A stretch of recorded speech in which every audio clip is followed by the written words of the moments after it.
WhiskyJason here, whiskey from the viewpoint of an American in Germany tasting rare and exotic whiskeys. Today I have something which is fairly different, to be honest. Flaming Pig Black Cask Small Batch Irish Whiskey.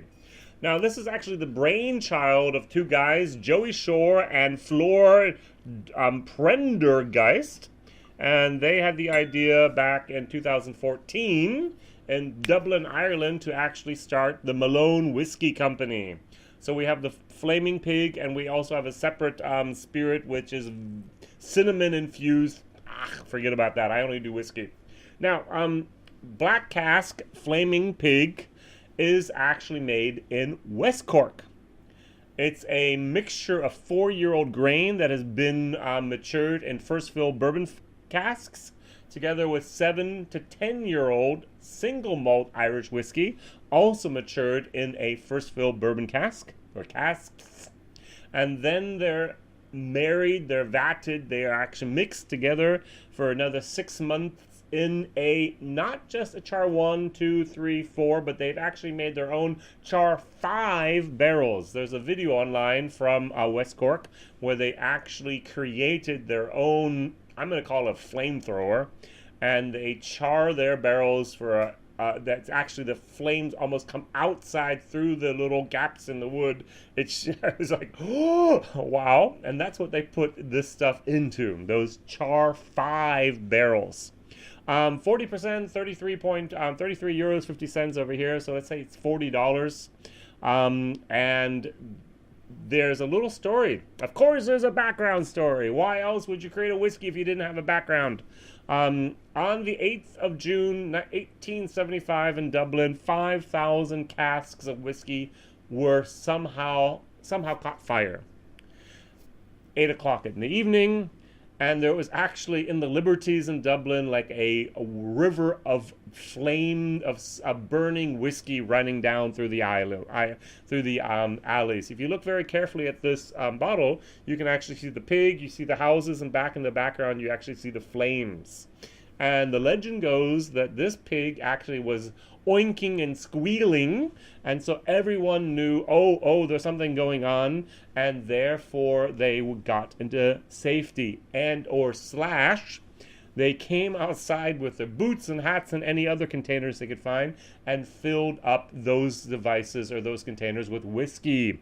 Now, if there's a river of burning whiskey running down my alley, I don't think I'm going to go out there and with a boot or whatever and try to get some of it. But you never know with the Irish. They are lucky people, and maybe they'd be able to do that. I don't know.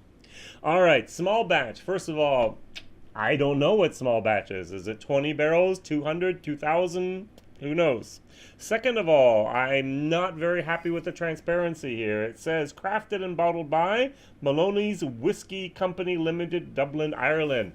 That is not true. It was not bottled in Dublin. It was not produced in Dublin. You have a first floor office in Dublin, Mr. Joey and Mr. Floor.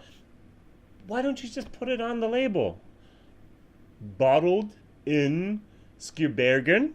I don't know if I pronounced that correctly. I have a bottle back here someplace of that in West Cork. And just say it. We're going to find out anyways. We're not dumb consumers. Transparency today is so important, especially in the age of internet. You have a great story. You have a great bottle. You have actually fairly good juice in it. Why don't you just claim it and say, hey, our idea, our concept, but the juice comes from someplace else. Just like in the States with MGP, we've learned not to claim it for ourselves, but actually say, okay, good.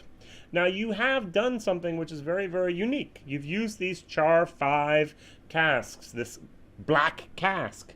Use it, proclaim it, own it. WhiskyJason here, trying to ask for more transparency. All right, on the nose, I do get this I've tasted so much Irish whiskey in the last 2 or 3 years. This is a West Cork Irish whiskey. If you know anything about the Pokes, the Irish whiskey, you'll know basically what I'm talking about. That is actually just a 3-year-old single malt whiskey. This is a 4-year-old grain mixed together with a 7 to 10-year-old single malt. But yet it has that very typical aroma for me. I will try to describe it. It's a mixture of grapefruit, graham crackers, and a little bit of strawberry marshmallow. Now, I don't know if you can understand what I'm talking about, but that's what I'm getting here, all right? Yep, that's what I got. Very, very nice. All right, in my German video, I think I'm going to do in my English video as well, I actually compared to something. My Glendalough 7-year-old. I should pour a little bit more in my glass. I really like comparing whiskeys in my videos because it's a benchmark, so I know exactly where I'm at and what I should be. Cooley, a little bit more of the of that finish there. That is typical for the Cooley. I always get the lime on that Cooley. Yep, that's a little bit more of the graham cracker, grapefruit, marshmallow, and my strawberries. Yeah, I thought it was a fairly good, actually, description, to be honest.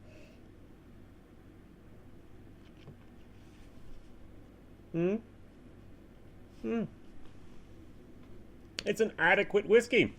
We're talking a C, on a good day, a C+. I do like the finish. Everyone said smoky. It's not smoky, it's a barrel char. If you had enough whiskeys, you can, at least I imagine that I can differentiate now between a barrel char and smoke, balcony smoke and whatever, and peat, Scottish peat. This is just a little bit of barrel char. That's a very, very nice moment, a very, very nice finish. It's actually very, very nice. C+. If I go with my Glendalough, it's my 7-year-old.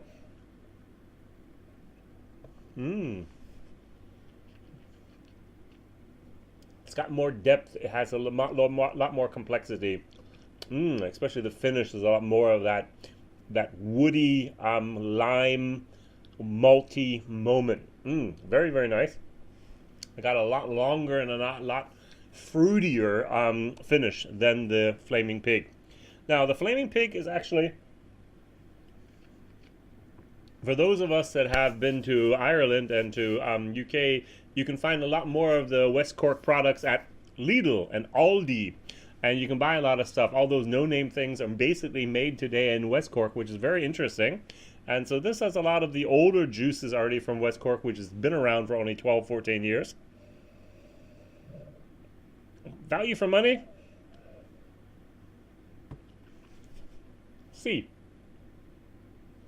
33 euros, $40 for, unfortunately, a no-name whiskey from Ireland with a great background story, with a great innovation with the char number 5. Unfortunately, I think the 40% here was the minimum. I would have preferred a 46%. I would have preferred non-chilled filter. No idea whatsoever here about coloring. We're in Germany, so actually, if there's any type of coloring, usually it has to be on there. So I assume there's no coloring there. But yet a little bit more information could have been nice. My question of the day, C+, value for money, C. My question of the day is, there's a lot of independent bottlers now in Ireland. St. Patrick's, we have Glendalough, we have, actually we still have the Quiet Man. Oh, I'm so sorry that Lexco cut off your finance for your own distillery. We have a lot of other people also doing that. My question is, how important for you is transparency? Is it very important? Is it important, somewhat important, or not important at all, that a independent bottler actually tells you where their juice comes from? Now, I know that with Bushmills and Middleton and Cooley, sometimes they weren't allowed to put it on there, but I'm fairly sure there's a lot of information online, and it's readily available that this comes from West Cork, and so I'm sure West Cork wouldn't actually not want that information on there. How important is to have that transparency, especially with Irish whiskey? Question of the day, please put it down. Very important, important, somewhat important, not at all important. Whiskey Jason here, whiskey from the viewpoint of an American in Germany tasting rare and exotic whiskeys. Thank you very much for watching. Mondays, Wednesdays, and Fridays, you'll be able to find my new videos. Thank you very much. Like, share, and tell others. Bye-bye.